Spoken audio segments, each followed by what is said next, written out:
I'm Cassandra. I'm from Huntsville, Utah. I come from a big blended family. And then I have a family of my own, my husband and my daughter, and our 3 dogs. And I was diagnosed a little over a month ago with stage 4 colon cancer. And it's been kind of a wild ride ever since. About 5 years ago, I think 2018 was when I first started noticing it. I noticed a little bit of rectal bleeding and pain. And I have family members who have hemorrhoids, and I read about them online, and I was like, oh, I think it's just hemorrhoids. It's no big deal. So I kind of just let it go. And then this last year, I actually had weight loss surgery. I had something called gastric sleeve surgery, and got my health under control, started eating really clean to help my chronic illness. I have something called interstitial cystitis of the bladder. And so I was just on this health journey, figuring out how to be so healthy. And when I lost the weight, those symptoms went away. So in my brain, I just thought, inflammation, it must have just gone away as I've lost weight. So I thought the hemorrhoid just had healed or something. And then in February of this year, I started just getting sick. I was crashing a lot, so I'd go for a week and then I'd have to crash all weekend, and then the fatigue happened during the week, so it wasn't just happening on the weekends. And every month that I've just had this extreme fatigue that's gotten a lot worse. And then I started having bleeding again, but I just ignored it. So because I thought all of this was related to my interstitial cystitis, I thought that's why I was getting sicker. So we were treating that. I didn't say anything to the doctors. And then I also noticed my bowel habits had changed, just meaning I was feeling like I had to go to the bathroom so many times a day, and that's not really normal for bowels. And so I kind of just let it go, didn't do anything about it, just kind of thought if I keep eating clean and take care of myself, it'll subside. But it just kept getting worse and worse. So at the end of August, I called one of my specialists that I see, and I said, hey, I am so sick, and kind of explained to them the symptoms I was having.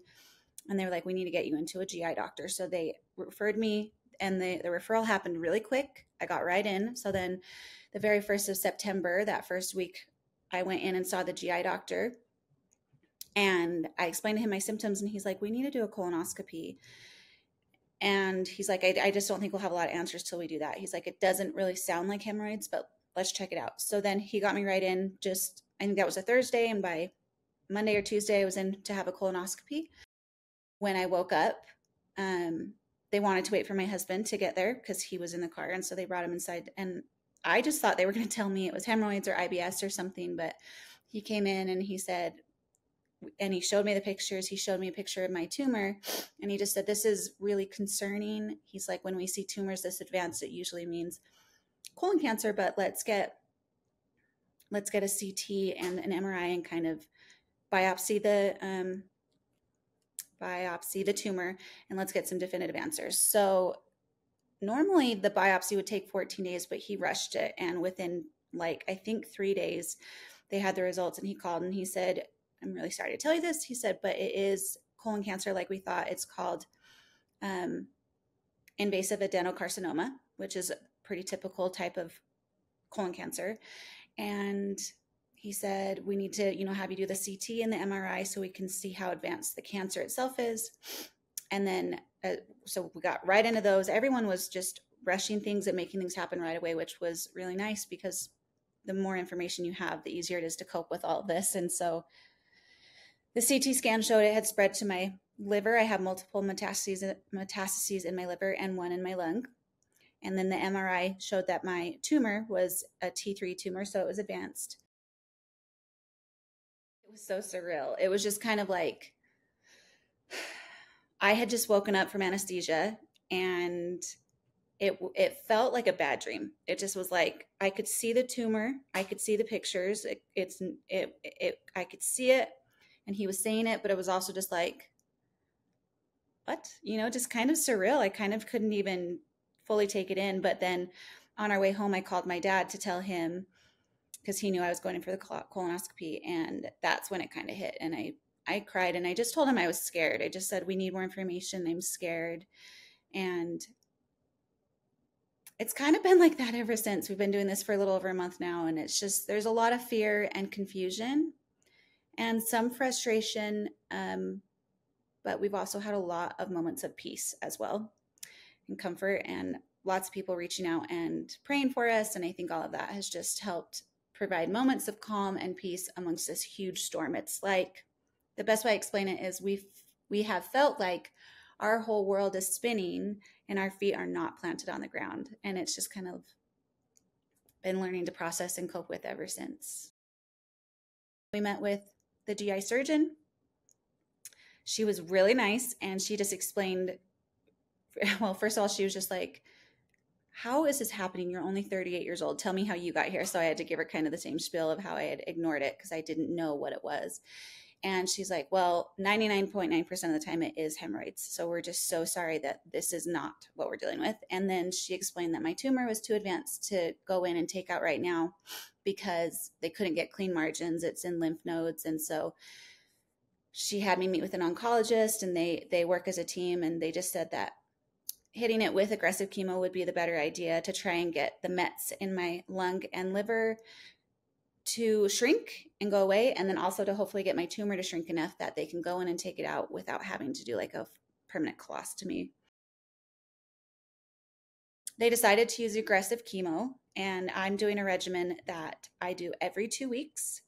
I go in and I get I do pre-meds, then the immunotherapy. I am able to do one immunotherapy drug, and then I do a chemo infusion there with another medication that helps the chemo, and then I get a pump put on at the end of the day. It takes all day to get my infusion, and then they put a pump on me because that specific chemo medicine has to be delivered over 48 hours, just slowly. So I go home with a pump. I have a port that we use. That's where I get all my medicine, and that really helps because my veins are collapsing and it's really hard to get access. So ports are really cool. And so for 2 days, I just am home with, it's kind of like a fanny pack. The pump just delivers medicine, and then I go back after 48 hours and they remove it. And then we just watch blood levels for the next 2 weeks to make sure I can do my next infusion. Side effects. Some people, they say that it's worse for them. Well, everyone's different. I've had a lot of people reach out. Some people get sicker after the chemo's in. Some people get sicker while the chemo's going in. For me, I almost like within 10 or 20 minutes of my first infusion, I start getting really spacey and get brain fog. And then I also get nauseous. And one of the chemos that I'm on causes cold sensitivity and muscle spasms. So my hands start to cramp up, and it literally looks like the claw, like it's really hard to move them. My mouth will cramp up, my chin and my eye will close. And that's just part of the deal. And then, it just kind of comes and goes. While I have the pump on, I'm extremely nauseous, very, very nauseous, very fatigued. And then once I get the pump off, it's kind of just like a day-to-day thing, whether the nausea is worse or the pain is worse, but I kind of go through all of that. Because I've been getting sicker all year, I've also had a really hard time eating enough. And I don't think I was resting enough for how much I wasn't eating. And so I'd already lost a bunch of hair from weight loss surgery, but it had stopped. It was growing back.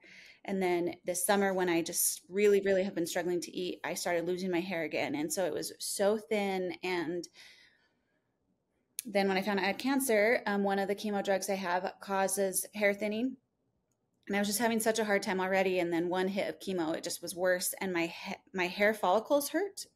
I didn't know that was a thing. And then other people reached out and said, yeah, that's actually a thing. So your hair kind of hurts.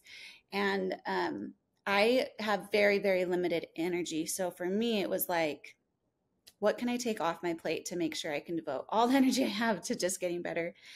And I decided shaving my head because I couldn't stand how thin it had gotten. And it was taking so much energy to style, and it just wasn't, shaving it seemed like the right thing. And I feel like for me, it's been very liberating and also a huge relief because I just don't have to worry about it at all. I think one of the really big blessings coming into this is that I have worked really hard in therapy and just like self-care over the last few years. I was really mentally unwell, honestly. And then when I started my health journey, that was one of the big kickers is I started getting help with my mental health more than just medicating it. I started going to therapy and doing the work. And it really helped me have a paradigm shift in how I view myself and how I take care of myself and how I love myself. And I think that getting myself much to a much better place mentally has helped me be able to get through this a lot better than I would have been able to. But it's still really hard. So every day I kind of have to work on not letting intrusive thoughts run away. Not, if I'm sad or I'm mad, I let myself feel it, but then I have to make sure I don't stay and dwell in that place.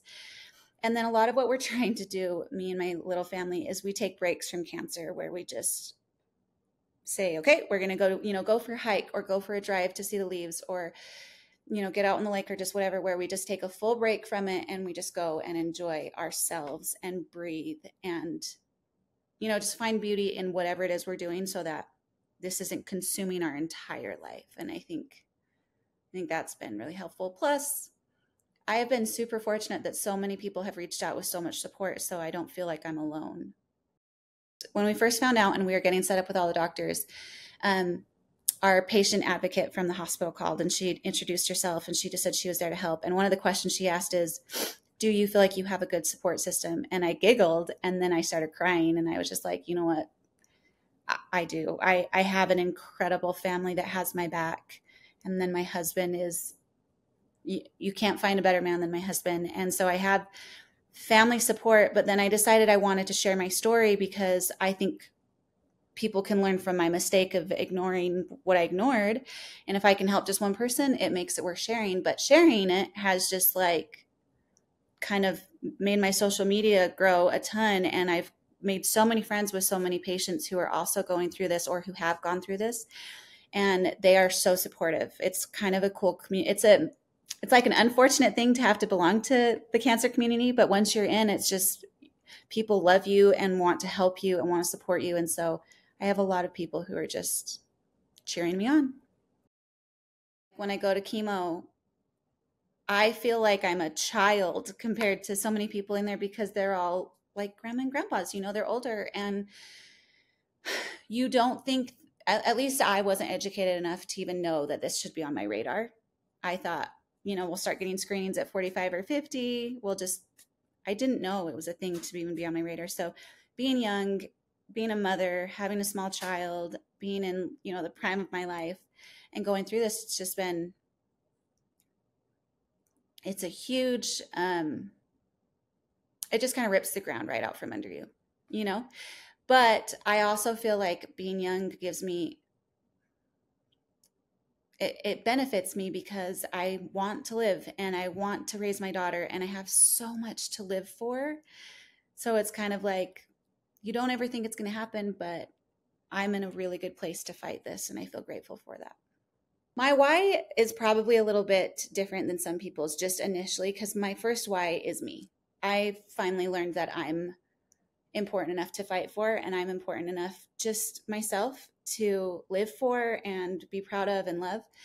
But that comes from being a mother and being a wife and knowing that I have a place here that's worth fighting for. So my daughter, my husband, our dogs, our big family, like our big blended family, they're my why. They give me so much purpose and so much love and fulfillment. And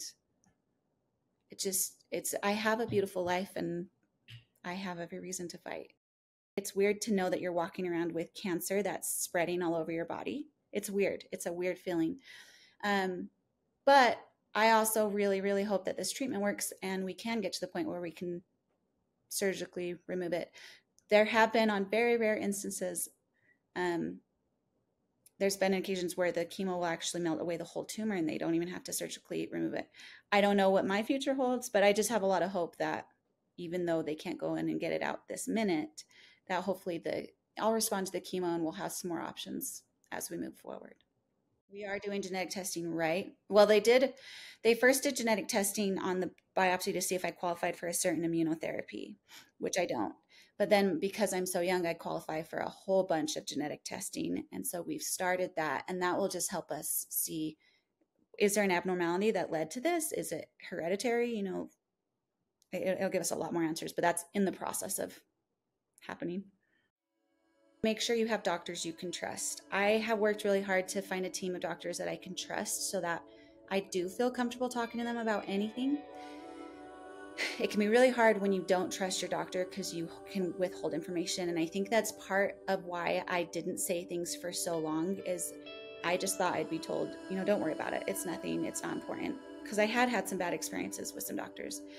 It wasn't until I got this great team around me that I was like, I'm getting sicker, something is wrong, and it's not what we've been working on. So I was able to call and say, this is happening. And I felt, even though it's so awkward to talk about rectal bleeding and hemorrhoids and the whole thing, I felt comfortable talking to them. And as we've built my team, the same thing, just having medical professionals that you can talk to comfortably is really important. And I think that's something to remind yourself, is sometimes your first referral with a doctor might not be a great fit, and it's okay to keep working till you can find a doctor that fits you the best.